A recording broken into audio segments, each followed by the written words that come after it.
Hello, welcome to Rappler Talk. I'm Marites Vitug and joining us is Assistant Professor of the UP Marine Science Institute, Deo Onda. He's very young, turning 31, but he's been leading research on the biodiversity in Kalayaan Island Group. And we will talk today about the value of the resources in Kalayaan, in Spratlys, and maybe in the West Philippine Sea, and what can be done to help preserve these resources. Welcome to Rappler Talk. Yeah, thank you. Thank you for the invitation. Yes, and thank you for making time. So Yes. maybe the first thing we should tell our audience is why should they care about The West Philippine Sea, Kalayaan? You've been there, no? Yeah, I've been there. You've done Being, expeditions. a person growing up in the south of Palawan, proud Palawenyo, people should appreciate the West Philippine Sea beyond corals and beyond clams. Kasi yung lagi nating naririnig. May madaming corals, madaming clams, madaming isda. Kasi yun ang kinukuha ng mga Chinese Pero fishermen. kung tutuusin actually, yung issue ng West Philippine Sea, nakadugtong yun sa bawat bituka ng mamamayang Pilipino. Pag pinag-usapan kasi natin yung West Philippine Sea, dapat pag-usapan natin, ano ba yung mga nakukuha natin sa West Philippine Sea? Tatlong malalaking bagay. Okay. Una dyan yung pagkain. In the 90s, the potential of fisheries in the West Philippine Sea has been estimated to be around 10 million tons per year. 1990s? Yeah, 1990s to Okay. 2000. Yun yung mga estimate ngayon. Pero sinasabi ngayon ng before that we're only getting around 2% of the total annual fisheries production of the country. Based yun sa data from the Region 1, Region 3, National Capital Region, and then Region 4 and B. Tingnan natin, bakit malaki yung potential dati. Ibig sabihin, kung if we were able to maximize all the fish, the fisheries in that area, madami dapat yung nakukuha natin. Pero bakit kaya 2% lang yung nakukuha natin ngayon? Tingnan natin yung mga dahilan. Yes. So ano yung mga dahilan? Baka, una dyan, baka hindi lang tayo kasi ang kumukuha. Nakukuha siya ng iba. Diba? Pangalawa, yung habitat. Nagde-degrade na siya through time. At apektado din yung fisheries. Pangatlo, baka yung kapasidad din ng mga mangingisda natin na manghuli doon sa area. So magkaiba yung potential doon sa actual na nakukuha. Ngayon kung bakit ko sinabing kadugtong ng bituka ng bawat Pilipino yung issue sa West Philippine Sea, kasi meron tayong concept ng ecological connectivity. 'Di ba sabi sa kanta ng isang singer galing Davao na ang lahat ng bagay magkaunay. Joey Ayala, ang lahat ng bagay magkaunay. Ngayon, tingnan natin yung fisheries sa West Philippine Sea at saka doon sa coastal Philippines. Yung mga itlog ng isda, ng invertebrates, ng corals, pinapanganak yan o nagmumula yan sa West Philippine Sea. Ngayon, yung parte ng buhay nila, lumulutang lang sila. Planktonic yung tawag doon. So, dinadala sila ngayon ng current, ng agos ng tubig. Ngayon, habang dinadala sila, lumalaki din sila. At a certain point in their lives, they need to settle down. Parang tayo din. At kadalasan, yung mga itlog na nanggagaling sa West Philippine Sea, sila yung napapadpad na yun sa coastal Philippines. At pag napadpad sila dun sa pampang ng Pilipinas, malalaki na sila yung nakukuha natin. Sila yung napapakinabangan natin. Yun yung mga isda na nakukuha natin. Andyan yung mga dalagang bukid, andyan yung tuna, at iba-iba mga klaseng isda. Corals din. Sa gilid ng Pilipinas, madaming coral reefs. Di ba madaming activity dun eh. Madaming illegal na fisheries na nangyayari. Nasisira ngayon yung corals. Yung mga itlog ng corals na nanggagaling sa West Philippine Sea, napapadpad sila ngayon sa pampang ng Pilipinas at sila yung nagre-replenish ng stock. So kahit sinisira natin yung corals in the west coast of the Philippines, meron laging supply na nanggagaling sa West Philippine Sea. So, napakayaman pala nitong napakahalaga source. actually. Yes, mahalaga. And siguro kasi nagiging masyadong abstract yung argument na atin yan without knowing. So please continue. So you were saying, laging may supply. Oo, laging may supply. So, isipin din natin na hindi lang isda, hindi lang pagkain yung nakukuha natin. Meron tayong mga coral reefs na pinagkukunan nga natin pagkain, pero at the same time, nagiging turismo. Nagiging, di ba? Mataas ang, the potential, the tourism industry actually contributes to around 25% of the ocean economy, which contributes 7% to the GDP, national GDP. Tapos, yung tourism na yon, bumubuhay yun sa maraming tao na nasa west ng Philippines. Palawan is very much reliant. Batangas is Mindoro are very much dependent on tourism. So, isipin na lang natin ngayon kung nasisira yung corals sa pangpang ng Pilipinas, tas nasisira yung pinanggagalingan ng mga itlog ng corals na magre-replenish doon, ano na ngayon mangyayari sa turismo sa west ng Philippines? Tas tingnan natin yung value market chain. Hindi lang naman yung mga mangingisda nakikinabang sa West Philippine Sea. Sila yung manghuhuli. Pero yung manghuhuli na yan, may middleman. Yung middleman kumikita. Yung middleman, ibabagsak yan sa palengke. Yung mga nagtitinda sa palengke, nakikinabang pa din sila. At hindi pa yung natatapos doon. May mga kababayan tayong may turo-turo, may restaurant, at yung mga binibili nilang isda, nanggagaling doon. At yun dumadagdag din yun doon sa kita ng, sa livelihood, sa kita ng mga mamamayang Pilipino. Kung ikaw isang estudyante, saan ka pupunta? Di ba doon sa mas mura? At kadalasan ito yung mga restaurants, yung mga turo-turo na sumusuporta sa mas masang Pilipino. So, kaakibat nung pangangalaga ng West Philippine Sea, yung pang-araw-araw na kinakain ng bawat Pilipino.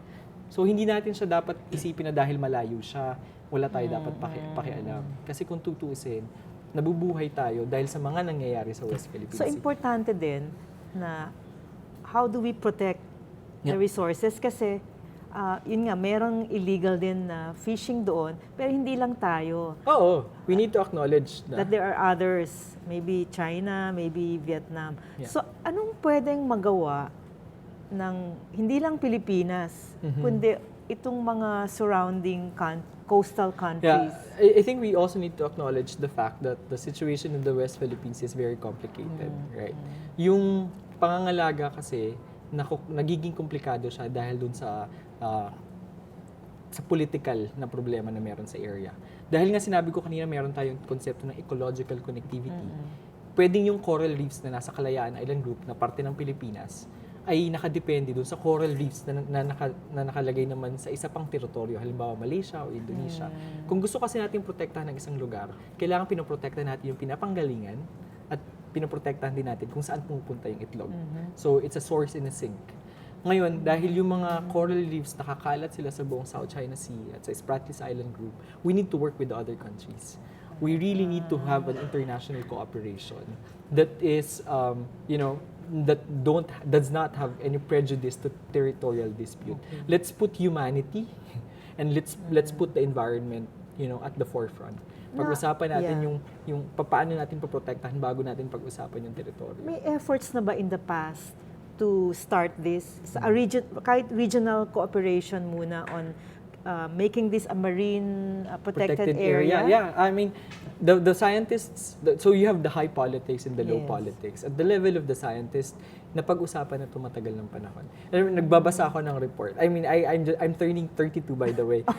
Nagbabasa ako ng report. Yung mga report at saka yung mga proposals na nababasa ko, dated back as early as 1990s. Batang-bata pa ako. At pare-pareho yung sinasabi nila. At yung kababasa ko lang was the last from 2017. At pareho pa din yung sinasabi nila that we need to have a multilateral MPA, a network of marine protected areas in the South China Sea region. Ang nakakapagtaka doon, bakit kaya hindi pa siya nangyayari? Ang Pilipinas mismo, wala pa tayong marine protected area sa West Philippine Sea. Sa offshore, sa Kalayaan Island Group, for example. Can we wala do pa that tayo. on our own, na tayo lang? Yeah, we can because we have control over the area.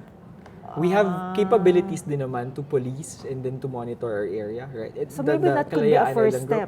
Yeah, and we need to we need to acknowledge na that the other national government agencies have been doing their jobs. DNR and BIFAR and Philippine Coast Guard and the Philippine Navy, for example, have been assisting the Marine Science Institute in doing research in the Kalayaan Group for the past 25 years. The first expedition that MSI actually led was in 1993. And nakikipagtulungan tayo dun sa iba't ibang agencies na yon. I know for a fact too that the DNR has already considered proposals of the Marine Science Institute, science-based ito, base sa mga pag-aaral, on what areas of the Kalayaan Island Group will be or can be considered as marine protected areas. So kailangan ba it has to be legislated or? Yeah, I think yes, it needs to be legislated because it's going to be a marine park, and there is there is a backing that's needed from the government. I know also that DND, for example, and the NSA through General Esperon, they've expressed the intention and their support in declaring some parts of the Kalayaan Island Group as marine protected areas. Okay. So That's the first point. What's stopping our government? I mean, in your discussions, scientists, you meet with the government officials, ano daw ang It's problema? geopolitics, right? It's really geopolitics. Minsan nakikipag-usap ka at the level of the bureau, at the level of the department. However, decisions are still made on the higher ranks.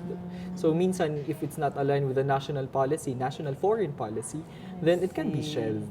When I was in Taiwan, in China last year for a China ASEAN scientific cooperation meeting where we talked about problems in the West Philippine Sea, pollution, trash, declining fish stocks. Tas China kasi is already declaring fish bans, meaning And they at do. certain months, they Correct. do. They Certain ban months of fishing, the year, yes. they don't allow or they tell their fishermen not to fish just to allow Yes. the populations to regrow and repopulate.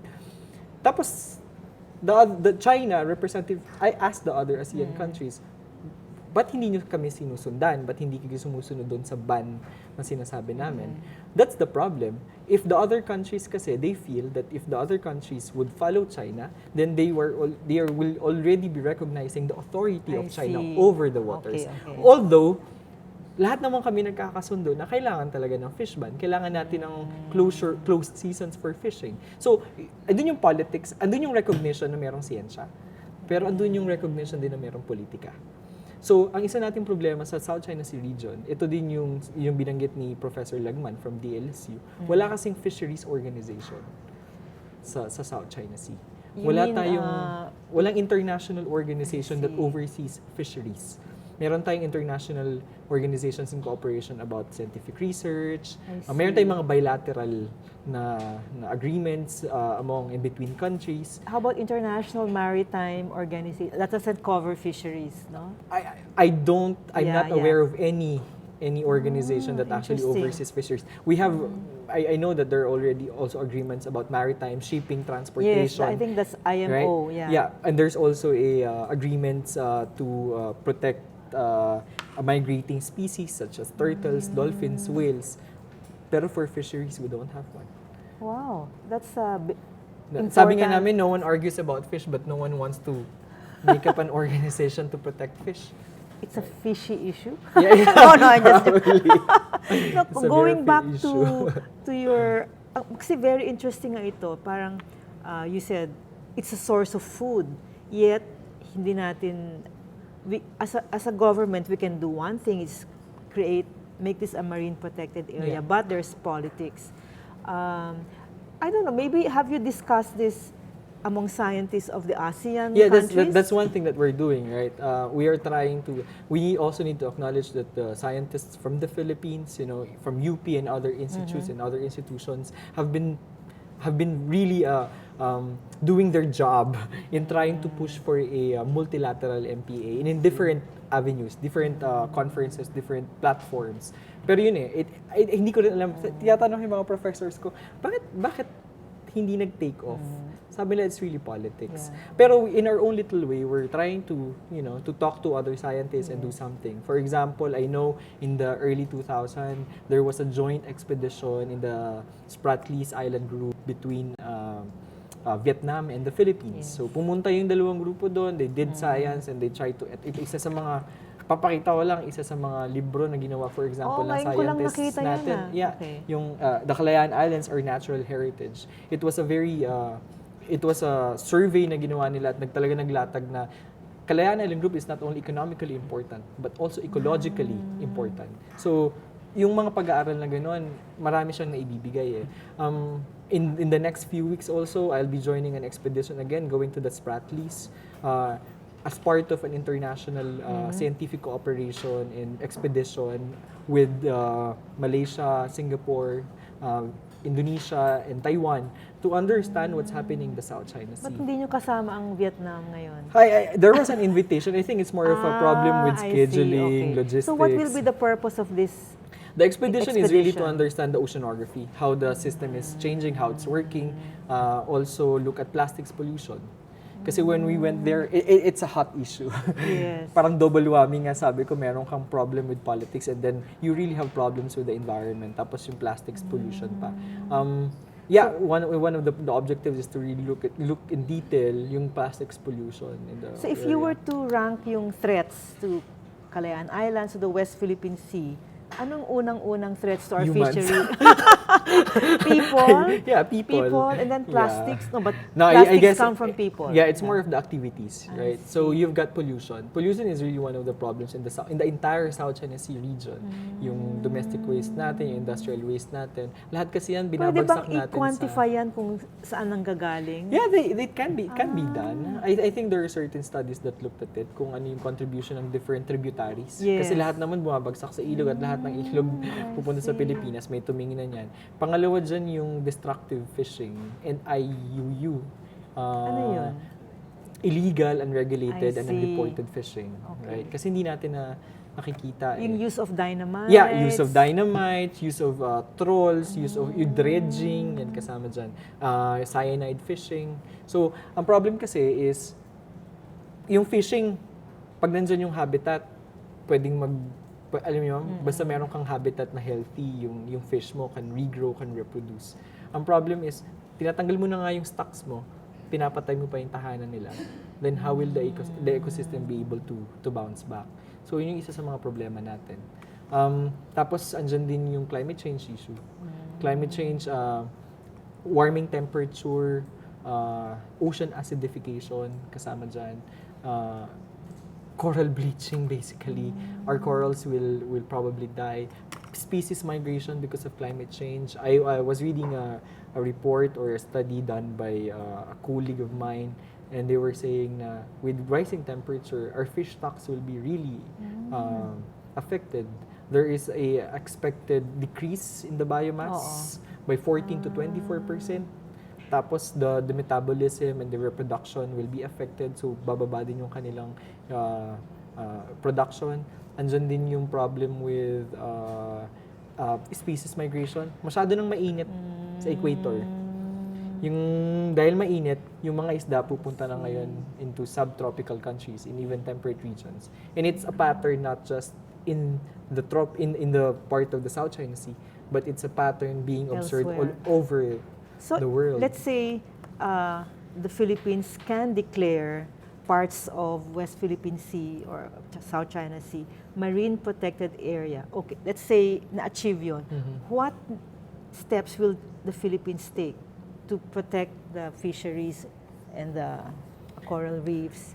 Steps in terms of legal actions or No, kung nagawa na na it's a marine protected area, ano yung first steps? in Well, terms we of- need to declaring an area a marine protected Yes. area is one, Okay. but trying to prove that the MPA is working is another. So there should be a constant monitoring, constant studies. mean you ban fishing in that Yeah, area? ibig sabihin kasi ang marine protected Completely? area is Yeah. no-take zone. Ibig sabihin, so nag-work siya in a way na you declare one part to be Yes. no-take zone, no activity. You don't allow anyone. The whole time. The whole time, the entire I time. see. Pero you allow the fish to grow, to be happy.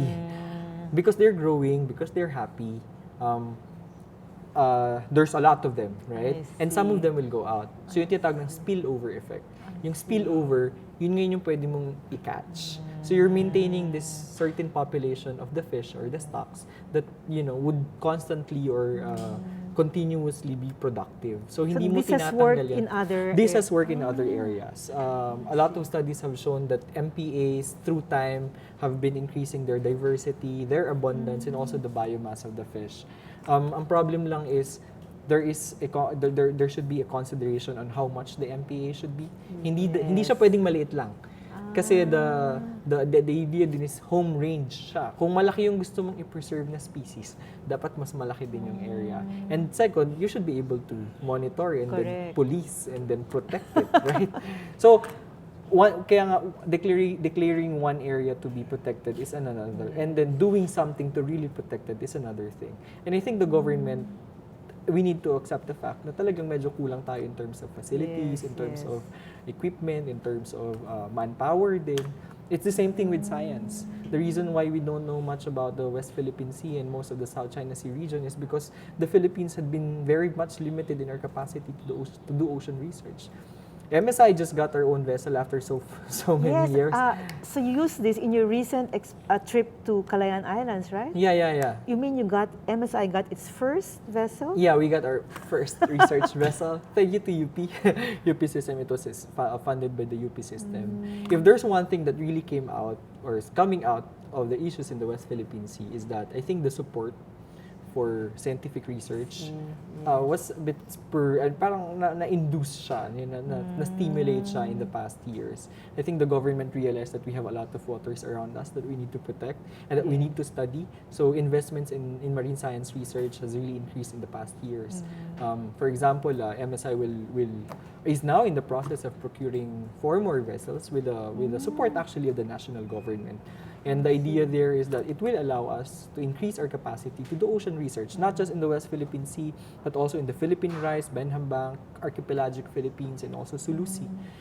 The problem here is that the more if we don't know what's in there and how they're functioning, it's going to be difficult for us to maximize, to protect, and to manage them. Earlier, you said that in the 1990s, the value was 10 million tons. Yeah. Can you put a peso value to that? Well, they were saying that the fish catch in the West Philippine Sea, actually in the Calayan Island group, based on this book, they were saying that the value should be around $46 to $105 million per square kilometer per year.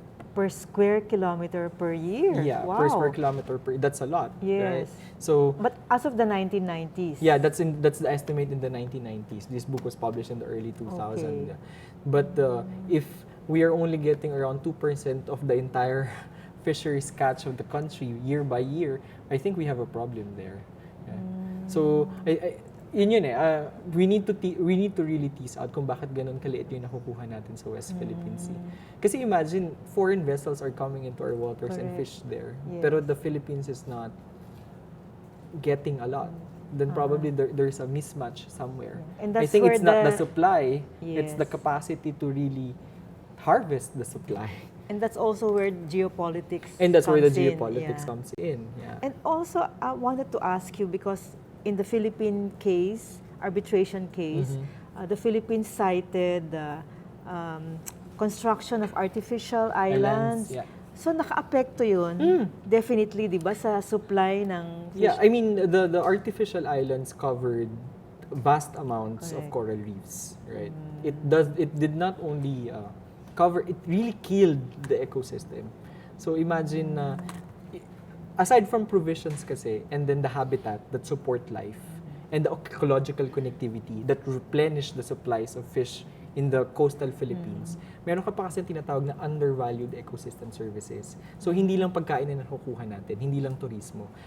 There are ecological functions that sustain us but we don't really see and we don't appreciate. One is oxygen and then carbon assimilation. Reefs are very productive. They produce a lot of oxygen. Yes. Actually, tapos also in terms of climate change, when we talk about climate change, coral reefs are doing a lot because they absorb carbon dioxide. They put it in their in their skeletons. The skeleton they put it in their structures. So yun yung mga ecosystem services na hindi natin na-appreciate. Pero the reefs are actually rendering to us. Andyan din yung genetic diversity. We are in the center of marine biodiversity. Yes, the Philippines. The Philippines, it is in the center of marine biodiversity. We never really appreciated that. Okay. Kasi we need to appreciate biodiversity. Siguro yung pinaka-tangible dyan is, the more species you have, the more possible products, the more possible benefits, the more possible economic resources. Sa MSI and also in other institutes, they've shown na yung bacteria attached to the corals, they have actually anti-cancer, antibiotic properties. Hindi pa lang natin siguro, baka sabi ko, I was always saying, baka yung cure to cancer can be found in the streets. I read that the UPMSI is doing research on that. Yeah. There's a lab led by Dr. Gisela P. Concepcion. Yes. They call it from seaside to bedside. They're trying to explore biodiversity and what are the molecules, the bioactive compounds that are produced by this biodiverse organisms, and then they try to extract it, characterize it, and then see if it can be turned into a medicine or medical for Among medical others, biotechnology. for cancer. Yes. Wow. For cancer. So when TB, will MSI find the answers? Well, drug development, as we all know, is a long process. I think with basic research, we're doing very good at it. Pero we need help din kasi sa industry on how to turn into these potential drugs into a commercially available drugs. And I think that's where the national agencies such as the UST can help. So bakit hindi we are a maritime country? In fact nga, We are. alam mo, I mean, many of us are not aware that the Philippines has one of the longest coastlines in the world. Yeah. So, why, parang we're not aware of this, and what can the UP-MSI maybe help to increase maritime awareness? Yeah, that's true. Ako nagugulat pa din na ngayon yung mga Pilipino. Parang, hindi nyo ba na-appreciate kung gaano kalaki ang dagat natin? One thing siguro, okay. blue economy. Ano Much yung of blue, from the seas? Yeah. Okay. So there's now a trend also in other countries to, kasi dati we are limiting our development sa coastal. Terrestrial, ibig sabihin land and then coastal. But now, we now have the capacity to explore beyond it. Siguro that's one. Filipinos need to appreciate na ang laki-laki. Land in the Philippines is only around 30%. You're right. 70% of our territory is waters. Correct. If we can harness, if we can manage and sustainably use it, that's the key word, sustainably use it. There's a paper that came out in 2017. They were saying that the cost, the value of the marine resources is almost 24 trillion pesos, which is larger than the 24.3 trillion pesos. which is larger than the national budget and the GDP, right? So we need to align our policies. We need to develop resources, facilities, infrastructures, manpower, expertise, capacities in order to have that. Now I understand. Our foreign policy has to be aligned also with this. Yeah. That's why MSI has been pushing for a separate Department of Fisheries and Oceans.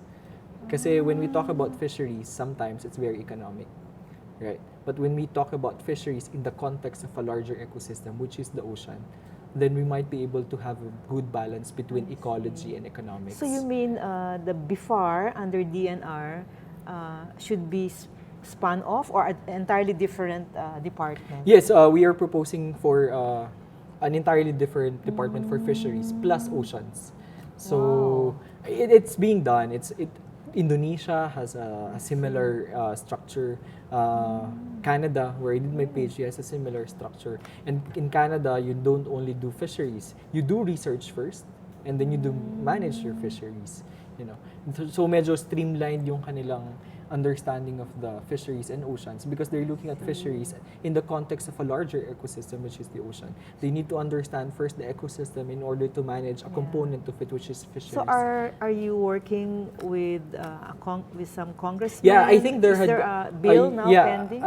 Talking to some seniors of mine who had been really working hard to make this a reality. I think there are now 10 bills pending in the lower house that tries to propose for a separate Department of Fisheries and Oceans. I think, I don't see it coming into reality in the near future, but I hope it will. In your generation. Probably in my generation, right? I mean, yun naman yung point dun na the ocean being the largest resource we have, the largest territory we have, I think it merits its own department. Yes. Right? Yeah. So, yung mga estudyante sa Marine Science Institute, no? I want to know how many are interested, how many are taking, what course do you offer? Oh, so MSI, ipapromote ko na din ng MSI. Promote mo na So, para the Marine Science yung Institute, mga the Marine Science Institute is the National Center for Marine Science Research. So, we are doing oceanography, big sabihin physical, chemical, biological. We're trying to understand how the ocean functions, how it moves, what it does, and then how it contributes to global processes. And then we do marine biology, everything that lives underwater. We deal with it, and even their interactions with the organisms and the processes above water. And then we have biotechnology. The biotechnology is trying to turn things into product, biotechnology, biomedicine. So those are the three thrusts of the UPMSI. And I think, calling my fellow youths, I'm a youth myself, if you want to contribute to national progress, I think medyo pasay na for me Kasi nung bata ako, parang tinatanong, how can you contribute? Yeah, plant trees. And Di ba? Medyo pinalaki tayo ng ganun. But I think Oo. now it's becoming more tangible. It's really tangible that Filipino youth can go to graduate school, can take masters, can do PhD, can do research, contribute to science, publish, and become experts in marine sciences. Correct. There are already a lot of opportunities and scholarships available. DOST is giving a lot of scholarships, ASTHRDP. SHED is giving a lot of scholarships. How did you get your scholarship to Quebec? Oh, to Quebec. Well, my PhD was supported both by Canada and France. I see. So I was offered. Okay, so can other students Yeah. avail themselves Yeah, of this? ako nga lagi kong sinasabi, I'm a poor boy coming from a very small town in southern Palawan. I did not dream of becoming a PhD before. Nung bata ko, tinatanong ko, gusto ko maging doktor, gusto ko And maging you wanted nurse. to plant trees. And I wanted to plant trees kasi that was I was taught. Well, there's nothing wrong with planting Yes, trees, yeah. that's good, But right? that's But true. we can do more kasi. Correct. Pero with hard work, I think it can be done, From a very small town in Palawan, I was Yes. able to contribute by being a scientist. So, scientist, tsaka madami kasing parang they feel that scientists are unapproachable, na medyo mataas na. No, scientists are same as you. If you work in the industry, it's the same thing for me that I work in this field. We're doing the same thing. We're contributing to national growth. We contribute to national development. But it's just a different line of work. It's just a different passion. I think now we have started, or you and the journalists have started to communicate and for scientists like you to popularize issues. Science. Yeah. So thank you very much. On that Thank you note, it was very quick. Yeah. Professor Deo Onda, thank you so much for enlightening us. And I'd like to tell our audience, our watchers, that we should think maritime. And it's fascinating to have this interview because, as you said, 30% only. No, what is 30% is land and 70% of our is territory is land, and 70% is water. And the challenge here is for the young people to really become interested and study marine science and become oceanographers. Yeah, oceanographers or marine marine biologists. and marine biologists, because that is our environment and our geography. So thank you very much for listening, and we hope to talk more about these issues. And thank you so much Thank you very much too for the making invitation. time. Hope to talk to you again. Just the last few words to my Okay. fellow youths. Sabi nga ni Catriona Gray, it is being in the center of marine biodiversity, which is the Philippines. It is both a responsibility and a privilege. I hope we carry on in that direction, that we become responsible stewards of the our marine environment, defenders of the center of marine biodiversity. So very wise words from a young man. Let's please keep in touch. I mean, our readers, our watchers can get in touch with you. Yeah. I'm sure they'll find you look at the UP Marine Science Institute website, and they're also on Facebook. Yeah, UP on Facebook. MSI is also on Facebook. Thanks again. Thank you and very we hope much. to talk to you in the future. Yeah. Okay, bye. Looking forward. Ang galing. Thank you po.